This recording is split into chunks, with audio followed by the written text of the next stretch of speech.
আল্লাহ বলেন, ওরে বান্দা, আমি আল্লাহ তোর উপরে এত দয়া করলাম, মায়া করলাম, তুই যখন তোর মায়ের গর্ভের বয়স 8-9 মাস হয়ে যায়, তোর মা হাঁটতে পারে না, চলতে পারে না, যে কোনো সময় হোঁচট খেয়ে পড়ে যাইতে পারত। হোঁচট খেয়ে পড়ে গেলে পেটের মধ্যেই তোর মাথা তেতলে যাইতে পারত, হাত পা বাঁকা হয়ে যাইতে পারত। আমি আল্লাহ তোর মা একবার হোঁচট খায় নাই, কারণ কি জানিস? তোর মাকে পাহারা দিয়েছি আমি আল্লাহ। ওরে বন্ধ, এরপরে এমন একটা সংকীর্ণ সূরত দিয়া দুনিয়ার মধ্যে আসছো, একবার কল্পনাও করো নাই, চিন্তাও করো নাই।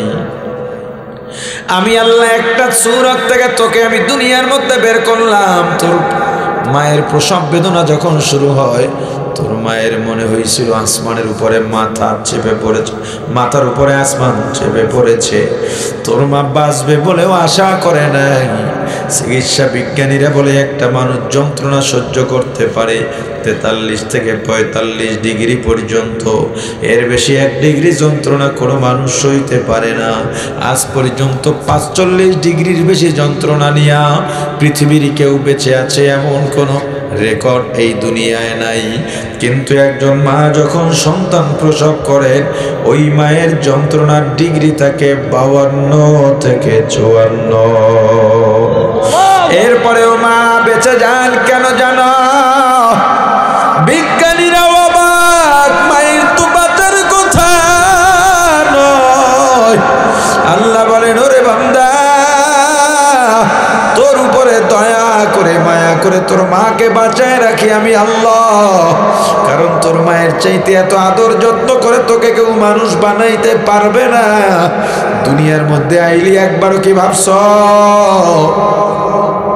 তোর মায়ের পেটের মধ্যে তোর মতো এত বড় একটা মানুষ আমি আল্লাহ মুসরাইয়া পেটের মধ্যে রেখে দিছি?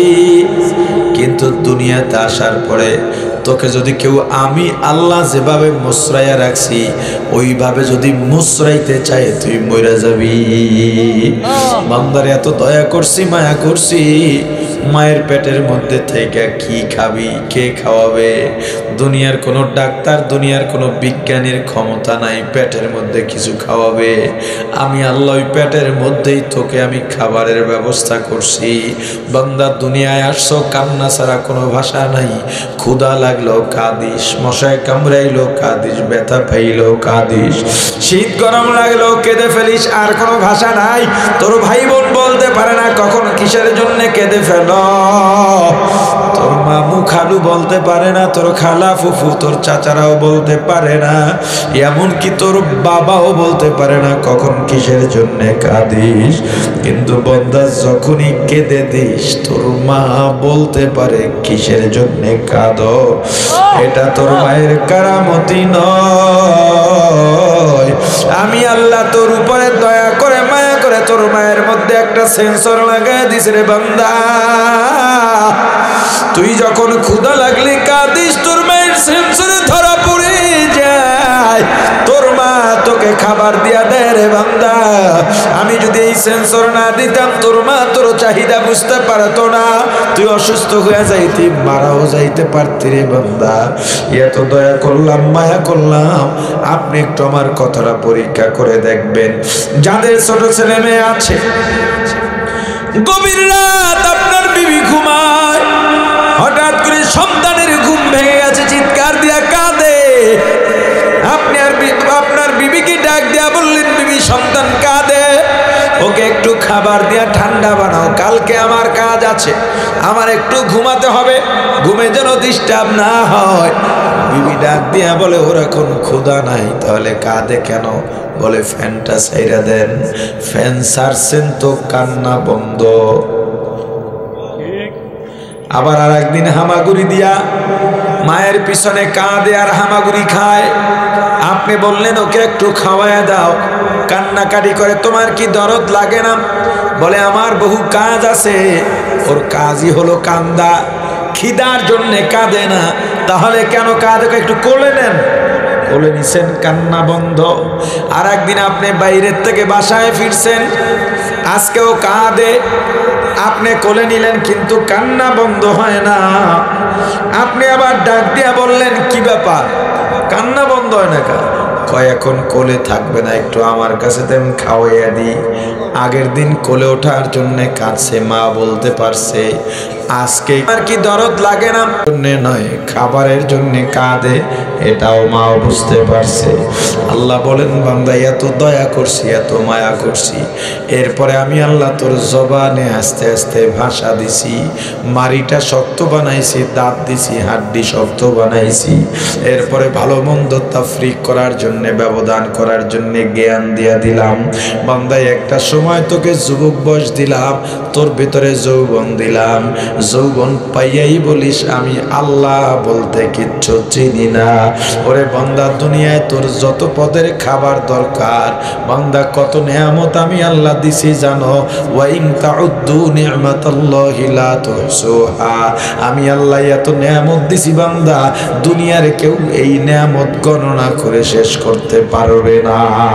আল্লাহ বলেন বান্দা মানুষকে আমি আল্লাহ পরিপূর্ণ জীবন দিয়া বানাইছি। পরিপূর্ণ জীবনের ব্যাখ্যা কি? পাখির বাসা থাকে গাছের উপরে, ঝড় এলে পড়ে যায়, বৃষ্টি এলে ভিজে যায়, কিন্তু মানুষের জন্য এত সুন্দর বসবাস, ঝড়েও সমস্যা নাই, বৃষ্টির শীত গরমেও সমস্যা নাই, আরামে ঘুমাও। গাভীর পেটের মধ্যে যেই বাছুরটা হয়, বাছুরটা যদি ষাঁড় বাছুর হয়, বাছুরটা বড় হইয়া আবার মায়ের পিঠেই ওঠে। বাছুরটা যদি বকনা বাছুর হয়, বড় হওয়ার পরে যেই বাবার জন্মে হইছে, ওই বাবা বেঁচে থাকলে আবার মেয়ের পিঠেই ওঠে।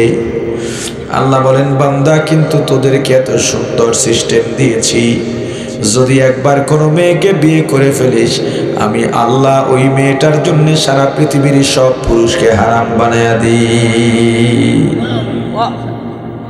আমি আল্লাহ মানুষ তোমার ভেতরের অনুভূতি প্রকাশ করার জন্য ভাষা দিয়েছি, কত জাতের ভাষা।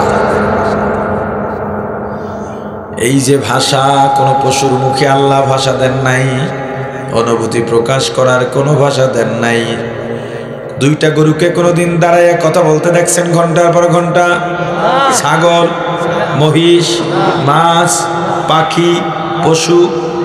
কিন্তু মানুষ কথা শেখা শুরু করছে।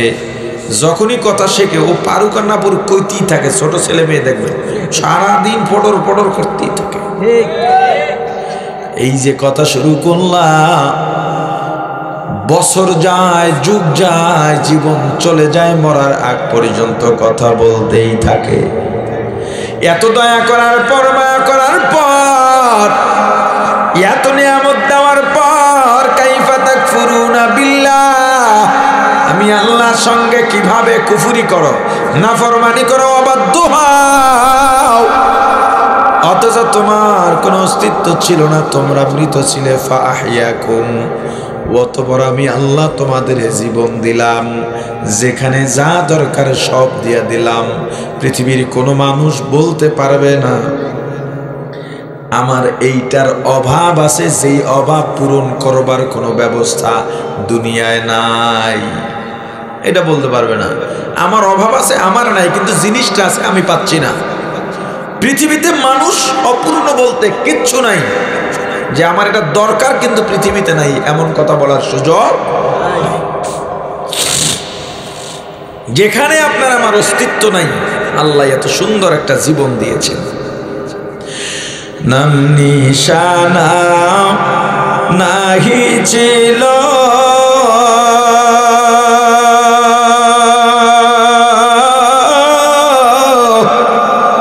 শিশু জীবন কে দিল, কার দয়াতে আসলি রে তুই, মায়েরি উদার, না মানলি ফরমান রে তুই, না মান মানলি কুরআন শিশু ছিলি জাওয়ান হইলি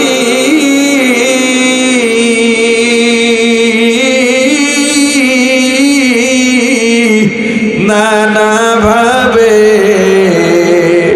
সাদ মিটাইলি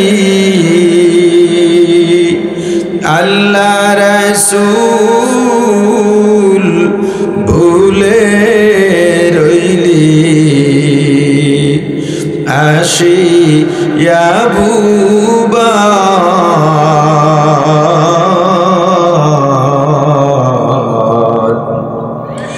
না মানলি মান রে তুই না মানলি কুরআন যতই কর বাহাদুরি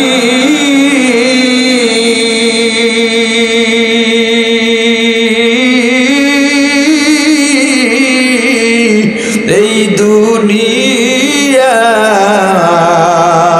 নয় তোর বাড়ি যেতে হবে সবই ছাড়ি কবর মাজার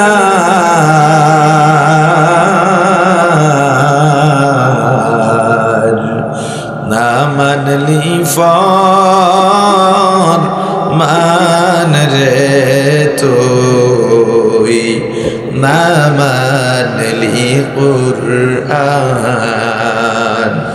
প্রাণের ভাই আমার আল্লাহ বলেন ওরে বান্দা আমি আল্লাহ তোর উপরে এত দয়া করলাম মায়া করলাম তুই যখন তোর মায়ের গর্ভের বয়স 8-9 মাস হয়ে যায় তোর মা হাঁটতে পারে না চলতে পারে না যে কোনো সময় হোঁচট খেয়ে পড়ে যাইতে পারত হোঁচট খেয়ে পড়ে গেলে পেটের মধ্যেই তোর মাথা তেতলে যাইতে পারত হাত পা বাঁকা হয়ে যাইতে পারত আমি আল্লাহ তোর মা একবারও হোঁচট খায় নাই কারণ কি জানিস তোর মাকে পাহারা দিয়েছি আমি আল্লাহ ওরে বন্ধ এরপরে এমন একটা সংকীর্ণ সূরত দিয়া দুনিয়ার মধ্যে আসছো একবার কল্পনাও করো নাই চিন্তাও করো নাই আমি আল্লাহ একটা সূরত থেকে তোকে আমি দুনিয়ার মধ্যে বের করলাম তোর মায়ের প্রসব বেদনা যখন শুরু হয় তোর মায়ের মনে হয়েছিল আসমানের উপরে মাথা চেপে পড়েছে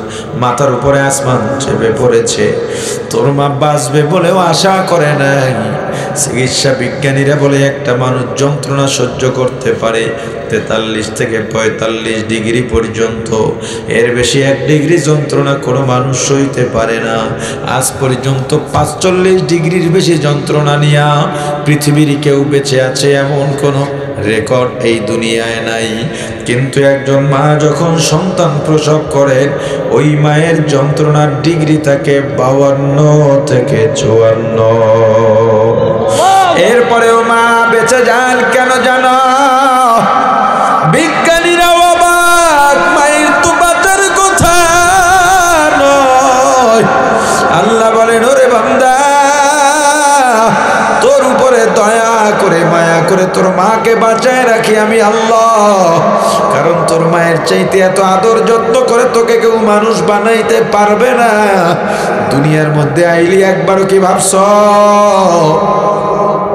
তোর মায়ের পেটের মধ্যে তোর মতো এত বড় একটা মানুষ আমি আল্লাহ মুসরাইয়া পেটের মধ্যে রেখে দিছি কিন্তু দুনিয়াতে আসার পরে তোকে যদি কেউ আমি আল্লাহ যেভাবে মুসরাইয়া রাখছি ওইভাবে যদি মুসরাইতে চায় তুই মরে যাবি বান্দারে এত দয়া করছি মায়া করছি মায়ের পেটের মধ্যে থেকে কি খাবি কে খাওয়াবে দুনিয়ার কোনো ডাক্তার দুনিয়ার কোনো বিজ্ঞানীর ক্ষমতা নাই পেটের মধ্যে কিছু খাওয়াবে আমি আল্লাহ ওই পেটের মধ্যেই তোকে আমি খাবারের ব্যবস্থা করছি বান্দা দুনিয়ায় আসছো কান্না ছাড়া কোনো ভাষা নাই। ক্ষুধা লাগলো কাঁদিস, মশায় কামড়াইলো কাঁদিস, ব্যথা পাইলো কাঁদিস, শীত গরম লাগলো কেঁদে ফেলিস, আর কোনো ভাষা নাই। তোর ভাই বোন বলতে পারে না কখন কিসের জন্য কেঁদে ফেল, তোর মামু খালু বলতে পারে না, তোর খালা ফুফু তোর চাচারাও বলতে পারে না, এমনকি তোর বাবাও বলতে পারে না কখন কিসের জন্য কাঁদিস। কিন্তু বান্দা যখনই কেঁদে দিস তোর মা বলতে পারে কিসের জন্য কাঁদো। এটা তোর মায়ের কারামতি নয়। আমি আল্লাহ তোর উপরে দয়া করে মায়া করে তোর মায়ের মধ্যে একটা সেন্সর লাগাই দিস রে বান্দা। তুই যখন ক্ষুধা লাগলে কাঁদিস তোর মায়ের সেন্সরে ধরা পড়ে যায়, তোর মা তোকে খাবার দিয়া দেয় রে বান্দা। আমি যদি এই সেন্সর না দিতাম তোর মা তোর চাহিদা বুঝতে পারতো না, তুই অসুস্থ হয়ে যাইতি, মারাও যাইতে পারতি রে বান্দা। এত দয়া করলাম মায়া করলাম। আপনি একটু আমার কথাটা পরীক্ষা করে দেখবেন, যাদের ছোট ছেলে মেয়ে আছে গভীর রাত আপনার বিবি ঘুমায়, হঠাৎ করে সন্তানের ঘুম ভেঙে গেছে, চিৎকার দিয়া কাঁদে, আপনি আর আপনার বিবিকে ডাক দিয়া বললেন বিবি সন্তান কাঁদে, ওকে একটু খাবার দিয়া ঠান্ডা বানাও, কালকে আমার কাজ আছে, আমার একটু ঘুমাতে হবে, ঘুমে যেন ডিস্টার্ব না হয়। বিবি ডাক দিয়া বলে ওর এখন ক্ষুধা নাই, তাহলে কাঁদে কেন? বলে ফ্যানটা ছাইরা দেন। ফ্যান ছাড়ছেন তো কান্না বন্ধ। আবার আর একদিন হামাগুড়ি দিয়া মায়ের পিছনে কাঁদে আর হামাগুড়ি খায়, আপনি বললেন ওকে একটু খাওয়ায় দাও, কান্নাকাটি করে, তোমার কি দরদ লাগে না? বলে আমার বহু কাজ আছে। ওর কাজই হলো কান্দা, খিদার জন্য কাঁদে না, তাহলে কেন কাঁদে? একটু কোলে নেন, কোলে নিছেন, কান্না বন্ধ। আর একদিন আপনি বাইরের থেকে বাসায় ফিরছেন, আজকেও কাঁদে, আপনি কোলে নিলেন কিন্তু কান্না বন্ধ হয় না। আপনি আবার ডাক দিয়া বললেন কি ব্যাপার, কান্না বন্ধ হয় না? কয় এখন কোলে থাকবে না, একটু আমার কাছে দেন খাওয়াইয়া দিই। আগের দিন কোলে ওঠার জন্যে কাঁদছে, মা বলতে পারছে, আজকে কোলে ওঠার জন্যে নয় খাবারের জন্যে কাঁদে, এটাও মা বুঝতে পারছে।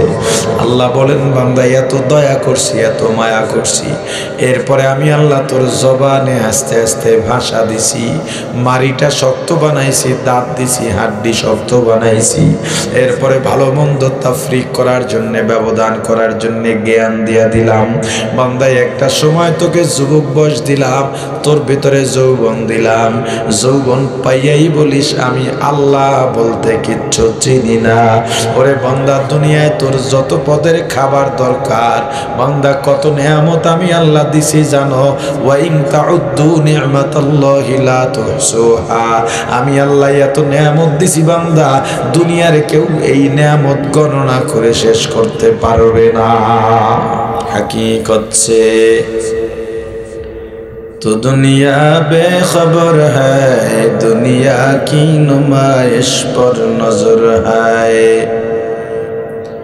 नमी गोयम के आज दुनिया जुदा बाश, बगर कारे के बाशी बा खुदा बाश।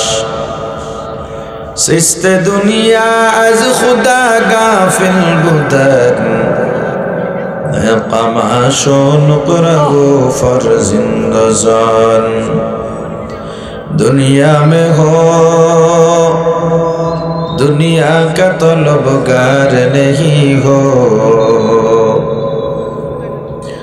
दुनिया में हो दुनिया का तलबगार नहीं हो। बाजार से गुजर हो खरीदे दार नहीं हो, बाजार से गुजर हो खरीदार नहीं हो। जागाजी लगाने के दुनिया नहीं है, जागाजी लगाने के दुनिया नहीं है। ये इबरत की जाहे तमाम शाने ही है, ये इबरत की जगह तमाशा नहीं है। प्राणेर भाई आमार, दुनिया चिल्लाम, दुनियार जन्ने पागल हये गेलाम, दुनियार रंग तामाशा देखे आमार आसल जिंदगीर कथा भूले गेलाम, दुनियार सम्पद क्षमतार जन्ने पागल हये गेलाम।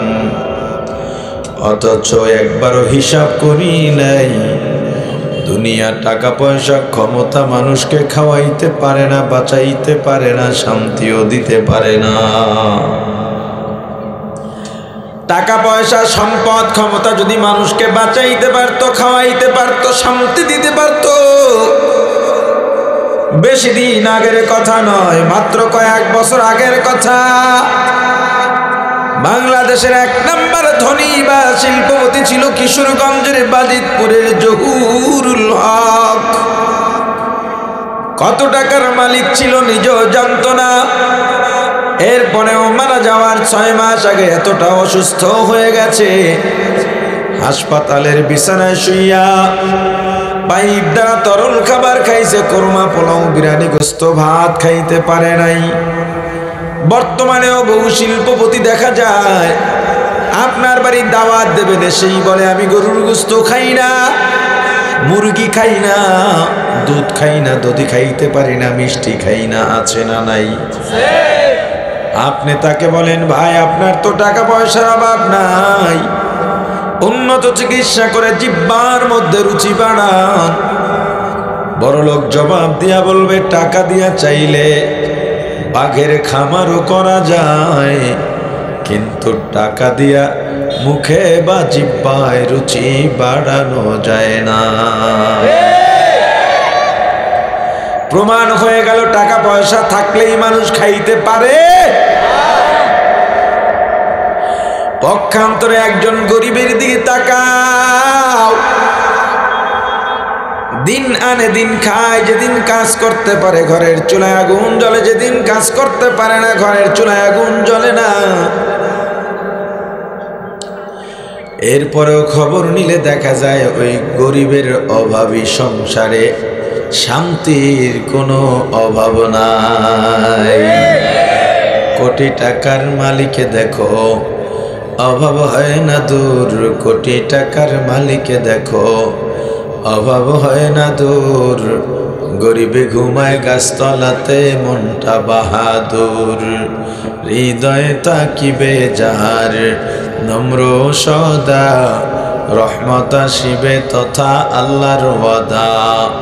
বড়র বড়াই করলে দিলে রহমত আসে না, मिटा दो अपना हंसनी को अगर कुछ मर्तबा चाहो कि दाना खाक में मिलकर गुले गुजार होता है।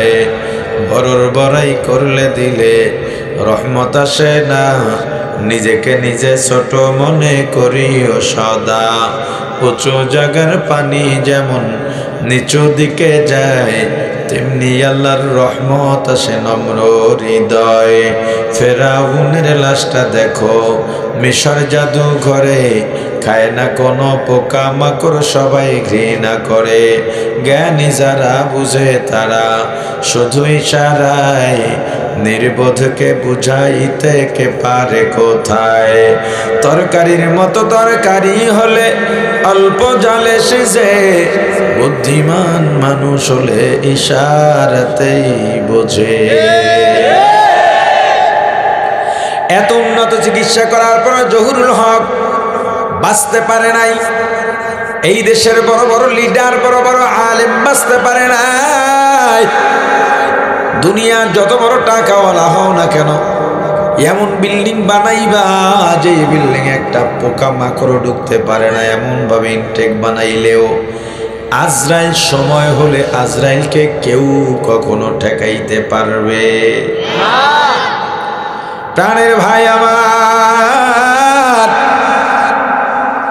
আল্লামা খাজা মাজুর রহমাতুল্লাহ আলাইহি ডাক দিয়া বললেন, যুবক তোমার আমার জন্ম এক ফোঁটা নাপাক পানি দিয়া আবার যেদিন বিদায় হব মূল্যহীন হয়ে বিদায় হব। আজকে তুমি ভাই বিস্তারে ঘুমাও, বিস্তারে ঘুমাও।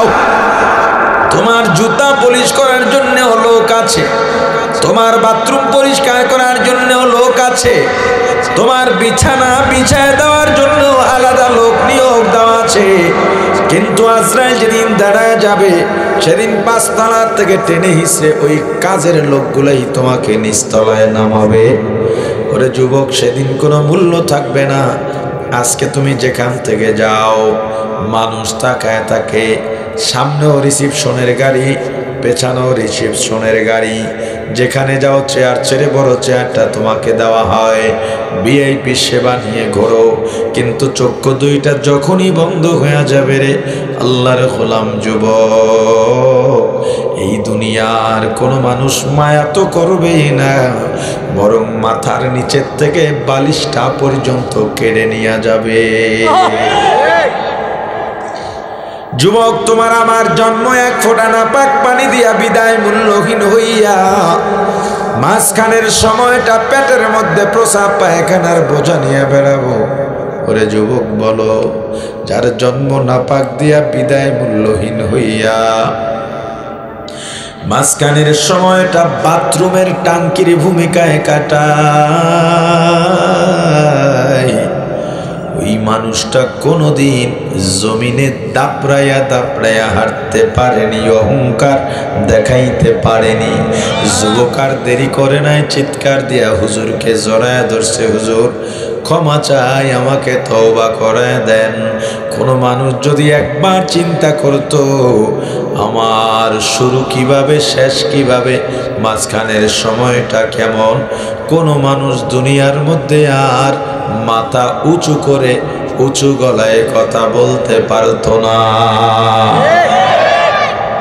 আল্লাহ বলেন, কাইফা তাকফুরুনা বিল্লাহ, এ দুনিয়ার বান্দা কিভাবে আমি আল্লাহর সঙ্গে কুফরি করো, নাফরমানি করো, অথচ কুনতুম আমওয়াতা, তোমরা মৃত ছিলে, তোমাদের কোনো নাম নিশানা ছিল না, অস্তিত্ব ছিল না। কেউ জানতো না তোমার মতো এমন সুন্দর চেহারা একটা মানুষ দুনিয়ার মধ্যে আসবে, এমনকি তোমার মা বাবাও না। ফাআহইয়াকুম, অতঃপর আমি আল্লাহ তোমাদের জীবন দিলাম, অস্তিত্বহীন থেকে সুন্দর একটা রূপ দান করেছি। এত সুন্দর রূপ আমি আল্লাহ পৃথিবীর আর কাউকে দিই নাই। আল্লাহ 4টা কসম খায়া বলেন, আল্লাহর কি কসম খাওয়া দরকার আছে? আল্লাহর কথা নরমালও যা কসম খাইল তা, এরপরও কেন কসম খান? আমরা যে ভালো এজন্য কথা কয় না, কি ঠিক কি ঠিক কথা কয় না, কি ঠিক আমরা ভালো, এটা ঠিক?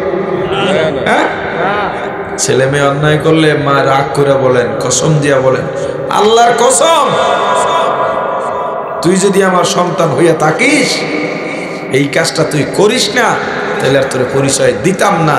এর মানে কি পরিচয় দেবে না? এর মানে হলো এই কাজটা করিস না, আমার পক্ষ থেকে যত বেশি কঠোরতা আছে সব কঠোরতা রইল, এটা করিস না, এটা করলে আমি কষ্ট পাবো। আল্লাহ বলেন, এত দয়া করছি, মায়া করছি, এত সুন্দর বানাইছি, তুই বিশ্বাস কর তোর মতো সুন্দর আর কাউকে আমি আল্লাহ বানাইনি, এত সুন্দর আমি কাউকে বানাই নাই, বিশ্বাস কর। বিশ্বাস করবি না? এরপর আল্লাহ 4টা কসম খাইছে।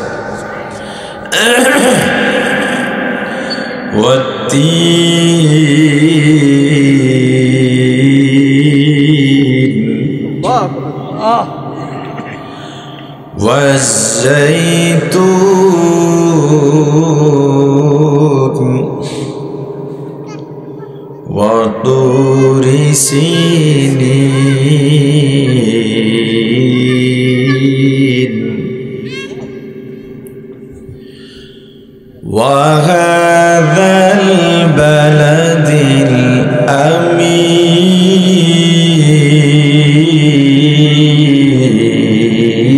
الأمين. الله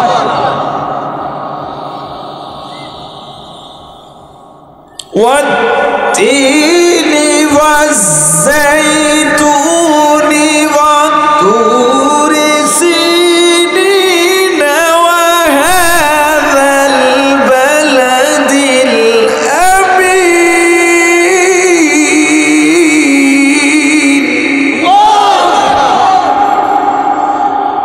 লাকাদ খালাকনাল ইনসান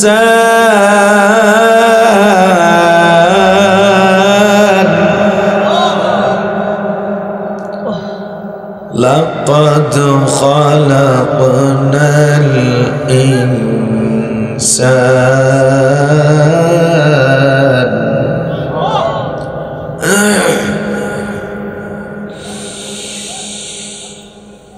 لقد خلقنا الإنسان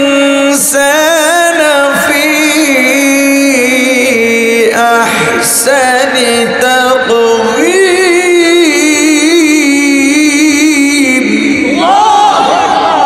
الله চারটা কসম খায়া বলেন লাকাদ খলাকনাল ইনসানা ফি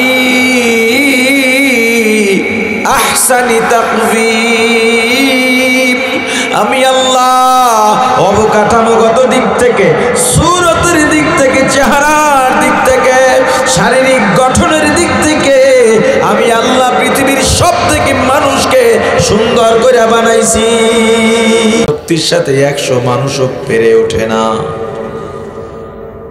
বন্য হাতি আমরা টেকনাফ গেলে বান্দরবন গেলে পাহাড়িয়া রাস্তায় লেখা থাকে মাঝে মাঝে সাবধান সামনে বন্য হাতির যাতায়াত পথ চলাচল পথ একটা হাতি যদি লোকালয়ে আসে সব দৌড়ের উপরে থাকে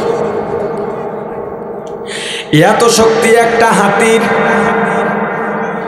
এরপরেও 10-12-14 বছরের বালক হাতির পিঠির উপরে বসে পায়ের আঙ্গুলি দিয়া হাতির কানের গোড়ায় খোঁচা দেয় ওই পায়ের আঙুলের ইশারায় হাতিটা উঠবস করে ছেলেটার কথার বাইরে যায় না বলেন তো কেন ছেলেটাকে ভয় পাইয়া সম্মান মানুষের সম্মান বাঘ মানুষকে দেখলে খায় না দৌড় দেয় বেশি ক্ষুধা যদি থাকে নিজেও যদি বাঁচার উপায় না দেখে তখন ভিন্ন কথা সাপ মানুষকে কামড়ায় না দংশন করে না উপায় না থাকলে দংশন করে এছাড়া মানুষের আওয়াজ পাইলে সাপ দৌড়াইয়া পালায় গত 3-4 দিন আগে একটা ভিডিওর মধ্যে দেখলাম কোনো এক নদী বা দিঘির মধ্যে একজন মানুষ সাঁতরাইতেছে সাঁতার কাটতেছে ঈগল পাখি মনে করছে এটা একটা মাছ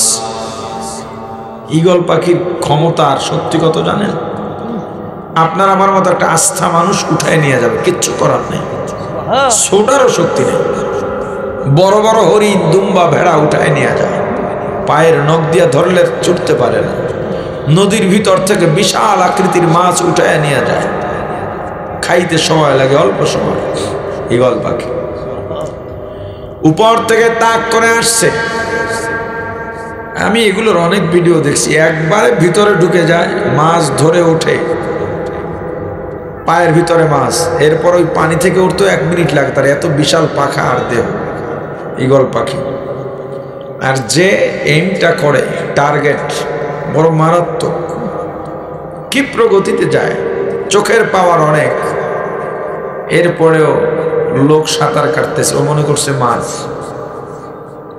চোখের পাওয়ার হয়তো বুঝতে পারে নাই একেবারে কাছে এসে গেছে এসে দেখে মানুষ আবার উড়ে চলে গেছে এটা কি মানুষের ভয় পেয়ে গেছে কথা বলে না সম্মান মানুষের সম্মান মানুষের কাছে যে কোনো পশু পাখি হার মানে পোষ মানে গত কয়েকদিন আগে একটা ভিডিও দেখেছি অবশ্য পুরনো ভিডিও এক লোক 2টা বাঘ না যেন সিংহের বাচ্চা পেয়েছিল এটাকে পালতে পালতে বড় বানাইছে বড় বানাই একটা চিড়িয়াখানায় দিয়া চলে গেছে 8 বছর পরে আসছে মানে সে অন্য কোথাও গেছে রাষ্ট্রে 8 বছর পরে আসছে নদীর ওপার থেকে এপার আসতেছে সাঁতরাইয়া এই কাজে নিয়ে যারা ব্যস্ত এরা সাঁতরায় জঙ্গলের মধ্যে হাঁটে এরকমই সাঁতরায় আসতেছে বাঘ দূর থেকে দেখছে দৌড়াইয়া লাফাইয়া আইসা পুকুরের কিনারায় আসতেই ধরছে জাবড়াইয়া ধরছে গলা ধরছে ওই যে পালছে মালিক চিনছে আপনি আমি তো মালিক চিনলাম না কাইফা তাকফুরুনা বিল্লাহ। যে আল্লাহ এত কিছু দিলেন সেই আল্লাহকে না চিনে আল্লাহর সঙ্গে কুফরি করছে মুসলমান, আল্লাহর সঙ্গে নাফরমানি করছে। আল্লাহ এত নিয়ামত দেওয়ার পরেও, উলামায়ে কিরাম এত বলার পরেও তোমার শরীরে রাসূলের সুন্নাত উঠানো যায় নাই, অথচ তুমি 4 বছর পর 5 বছর পর একবার খেলা আসছে ব্রাজিল আর্জেন্টিনা, আপনাদের বিবারিয়া এসে নেইমার মেসি রোনাল্ডো ওয়াজ করে গেছে, ভাইরে একটা জার্সি পর আমাদের দেশের জান্নাতে নিয়ে যাবো। বলছে তুমি মুসলমান, তোমার লজ্জা লাগে না? তোমাকে এত বলেও সুন্নত তোমার মাথায় তোমার শরীরে উঠানো গেল না? তুমি সেই কাফের রাষ্ট্রের নাপাক মানুষগুলো যারা বিয়ের আগেই ছেলে মেয়ে জন্ম দিয়া পরে বিয়া করে, এদের জার্সি তোমার গায়ে উঠাইছো। আর আজকে তোমার চিৎকারে কত মানুষ ঘুম ভেঙেছে, কত অসুস্থ মানুষ কষ্ট পেয়েছে, কত শিশু কষ্ট পেয়েছে। রাত 1টায় খেলা দেখে 3টার সময় চিল্লাও, কিয়ামতের ময়দানে কোন মুখ নিয়ে কোন লজ্জা আল্লাহর সামনে দাঁড়াবে? আর আজকেও তুমি খেলা উপলক্ষে কত আয়োজন করে বসে আছো। হারাম আনন্দে চিৎকার দেওয়া, হাতে তালি দেওয়া, মুখে আওয়াজ করা, বাঁশি ফুঁক দেওয়া, এগুলো শিরিক। নাফরমানিতে সফল হয়ে সেটাকে উৎসবের সাথে প্রকাশ করা, এটা শিরিক, এটা হলো মূল উসুল। আল্লাহর নাফরমানি, এই নাফরমানিতে সফল হয়ে আনন্দিত হওয়া এবং সেই আনন্দের আওয়াজ প্রকাশ করা, এটা হলো শিরিক। এই যে ফুটবল খেলা সবের কাজ, কথা বলে না রে ভাই? চিন্তা করছেন বাংলাদেশে 16টা না 20টা মরছে অলরেডি এই ফুটবল খেলায়।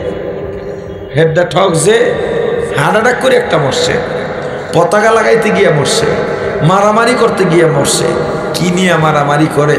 যেই দেশের মানুষ 10 বছর আগেই বাংলাদেশের নামও শোনে নাই, সেই দেশের জন্য আল্লাহ এত সম্মান দিয়ে তোমারে বানাইলেন, এত সুন্দর করে বানাইছেন। শুধু কি সম্মান আর সুন্দর? আল্লাহ বলেন, বান্দা মানুষকে আমি আল্লাহ পরিপূর্ণ জীবন দিয়া বানাইছি। পরিপূর্ণ জীবনের ব্যাখ্যা কি? পাখির বাসা থাকে গাছের উপরে, ঝড় এলে পড়ে যায়, বৃষ্টি এলে ভিজে যায়। কিন্তু মানুষের জন্য এত সুন্দর বসবাস, ঝড়েও সমস্যা নাই, বৃষ্টির শীত গরমেও সমস্যা নাই, আরামে ঘুমাও। গাভীর পেটের মধ্যে যেই বাছুরটা হয়, বাছুরটা যদি ষাঁড় বাছুর হয়, বাছুরটা বড় হইয়া আবার মায়ের পিঠেই ওঠে। বাছুরটা যদি বকনা বাছুর হয়, বড় হওয়ার পরে যেই বাবার জন্মে হইছে, ওই বাবা বেঁচে থাকলে আবার মেয়ের পিঠেই ওঠে। আল্লাহ বলেন, বান্দা কিন্তু তোদেরকে এত সুন্দর সিস্টেম দিয়েছি, যদি একবার কোনো মেয়েকে বিয়ে করে ফেলিস, আমি আল্লাহ ওই মেয়েটার জন্য সারা পৃথিবীর সব পুরুষকে হারাম বানায়া দিই। আমি আল্লাহ মানুষ তোমার ভেতরের অনুভূতি প্রকাশ করার জন্য ভাষা দিয়েছি, কত জাতের ভাষা। এই যে ভাষা, কোন পশুর মুখে আল্লাহ ভাষা দেন নাই, অনুভূতি প্রকাশ করার কোনো ভাষা দেন নাই। 2টা গরুকে কোনোদিন দাঁড়াইয়া কথা বলতে দেখছেন ঘন্টার পর ঘন্টা? ছাগল, মহিষ, মাছ, পাখি, পশু। কিন্তু মানুষ কথা শেখা শুরু করছে। যখনই কথা শেখে, ও পারুক আর না পারুক কইতেই থাকে। ছোট ছেলে মেয়ে দেখবে সারাদিন পটর পটর করতেই থাকে। এই যে কথা শুরু করলাম, বছর যায়, যুগ যায়, জীবন চলে যায়, মরার আগ পর্যন্ত কথা বলতেই থাকে। এত দয়া করার পর, মায়া করার পর, এত নিয়ামত দেওয়ার পর, কাইফা তাকফুরুনা বিল্লাহ, আমি আল্লাহর সঙ্গে কিভাবে কুফরি করো, নাফরমানি করো, অবাধ্য হও। অথচ তোমার কোনো অস্তিত্ব ছিল না, তোমরা মৃত ছিলে। ফাআহইয়াকুম অতঃপর আমি আল্লাহ তোমাদের জীবন দিলাম, যেখানে যা দরকার সব দিয়া দিলাম। পৃথিবীর কোনো মানুষ বলতে পারবে না আমার এইটার অভাব আছে, যেই অভাব পূরণ করবার কোনো ব্যবস্থা দুনিয়ায় নাই। এটা বলতে পারবে না আমার অভাব আছে, আমার নাই, কিন্তু জিনিসটা আছে আমি পাচ্ছি না। পৃথিবীতে মানুষ অপূর্ণ বলতে কিচ্ছু নাই, যে আমার এটা দরকার কিন্তু পৃথিবীতে নাই, এমন কথা বলার সুযোগ। যেখানে আপনার আমার অস্তিত্ব নাই, আল্লাহ এত সুন্দর একটা জীবন দিয়েছেন। নাম নিশানা নাহি ছিল,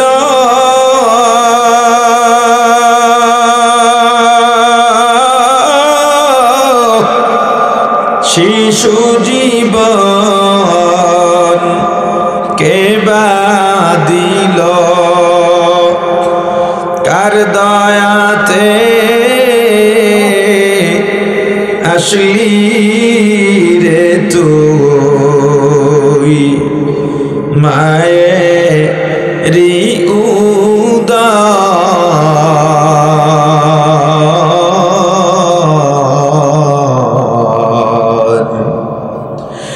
না মানলি ফরমান রে তুই, না মানলি কুরআন। শিশু ছিলি জাওয়ান হইলি,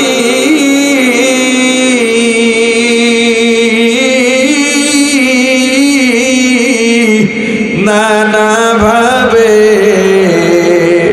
স্বাদ মিটাইলি, আল্লাহ রাসূল ভুলে রইলি, আশিয়া বুবা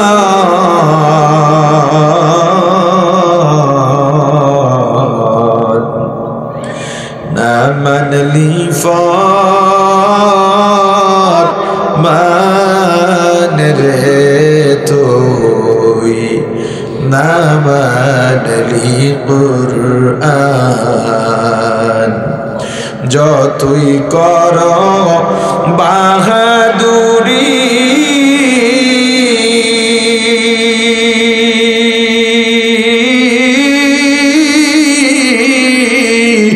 এই দুনিয়া নয় তোর বাড়ি, যেতে হবে সবই চারি, কবর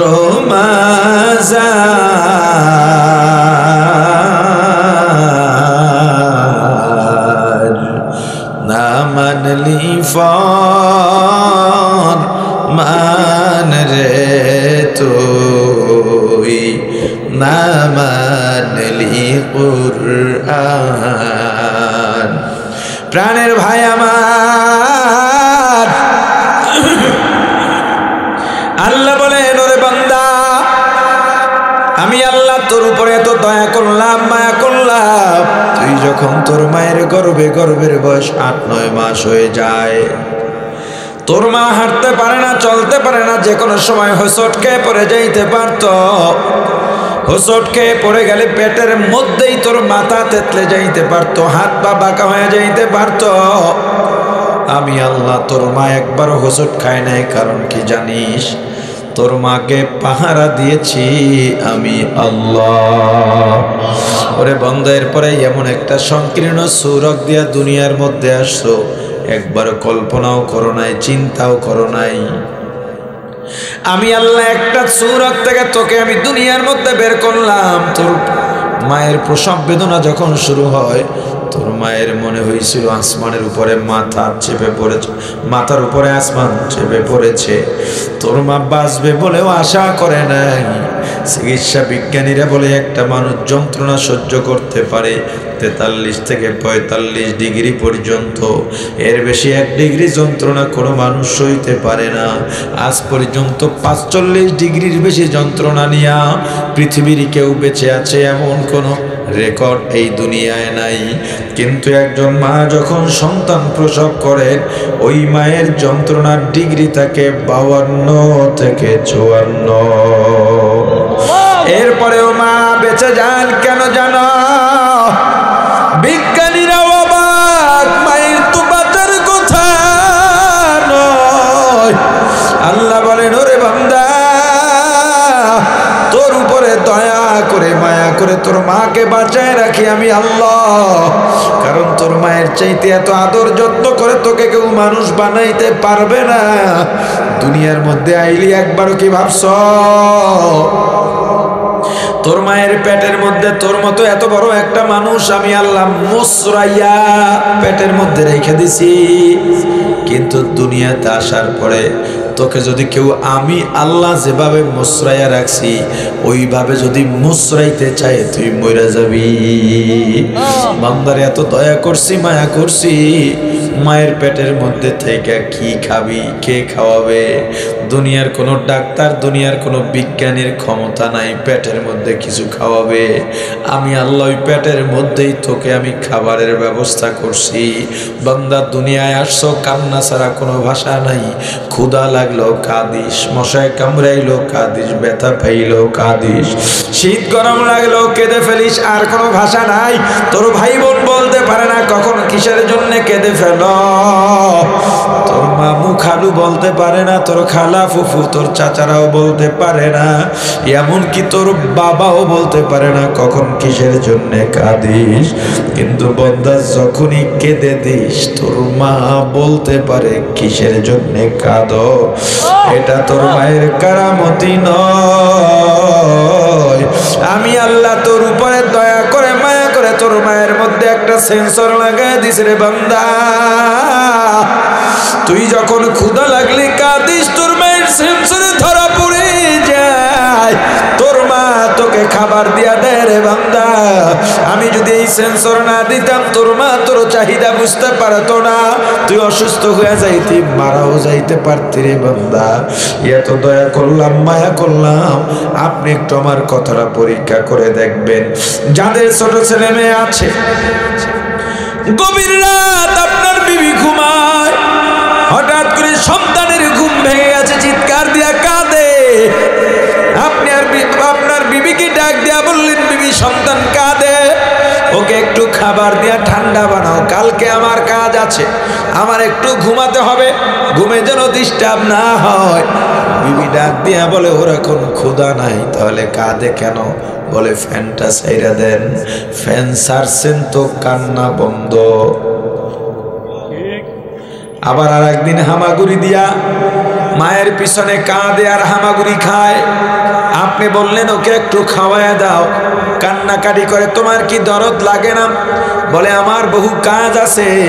ওর কাজই হলো কান্দা, খিদার জন্য কাঁদে না। তাহলে কেন কাঁদে? একটু কোলে নেন, কোলে নিছেন, কান্না বন্ধ।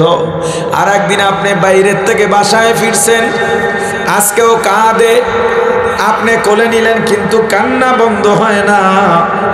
আপনি আবার ডাক দিয়া বললেন, কি ব্যাপার, কান্না বন্ধ হয় না? কয় এখন কোলে থাকবে না, একটু আমার কাছে দেন, খাওয়াইয়া দিই।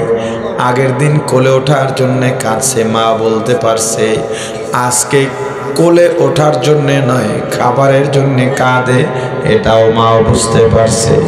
আল্লাহ বলেন, বান্দা এত দয়া করছি, এত মায়া করছি, এরপরে আমি আল্লাহ তোর জবানে আস্তে আস্তে ভাষা দিছি, মাড়িটা শক্ত বানাইছি, দাঁত দিছি, হাড্ডি শক্ত বানাইছি।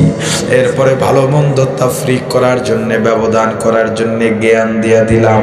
বান্দায় একটা সময় তোকে যুবক বয়স দিলাম, তোর ভিতরে যৌবন দিলাম। যৌবন পাইয়া গিয়েই বলিস আমি আল্লাহ বলতে কিচ্ছু চিনি না। ওরে বান্দা, দুনিয়ায় তোর যত পদের খাবার দরকার, বান্দা কত নেয়ামত আমি আল্লাহ দিছি জানো? ওয়া ইন তাউদ্দু নি'মাতাল্লাহি লা তুহসুহা। আমি আল্লাহ এত নেয়ামত দিছি বান্দা, দুনিয়ার কেউ এই নেয়ামত গণনা করে শেষ করতে পারবে না। বান্দারে এত দয়া করলাম, দুনিয়ায় তোর এক দুই পদের খাবার প্রয়োজন, আমি আল্লাহ কোটি রকম খাবার দিয়া দিছি। এ বান্দা, দুনিয়ায় তোর এক পেয়ালা পানির প্রয়োজন, আমি আল্লাহ সাগরকে সাগর পানি দিয়া দিছি।